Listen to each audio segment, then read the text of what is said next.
Exams that have reasoning as one of the sections have usually questions on clocks. Now, if you look 3 o'clock in the watch, you would see that between 3 and 12, the angle is 90 degrees. Now, what is interesting to note here is that when we are talking about the concepts here, it's basically if I convert it to 4:30, the angle reduces to 45 degree. At 6 o'clock, it's 180 degree.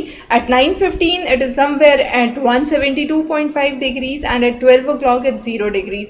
So how do we actually understand how to find this degree? The process is very simple. You have to remember this simple formula that angle or that degree would be 30 hours minus 5.5 minutes. Now let's say the hour here is 4 and the minutes is 30, right? So 30 into 4, that is 120, minus 5.5 into 30, that is the minute hand, and that is 165. So minus 145, you subtract it, it's the matrix, so absolute value. Now therefore you have the 45 as the right answer. So absolute value of minus 45 is 45.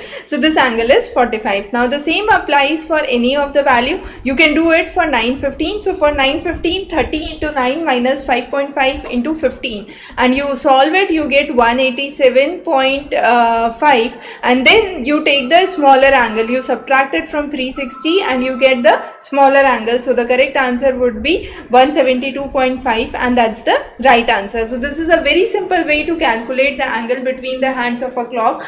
You commonly have those kind of questions being asked, and we'll be bringing in more such interesting topics for you. Stay tuned for further updates. Have a wonderful day.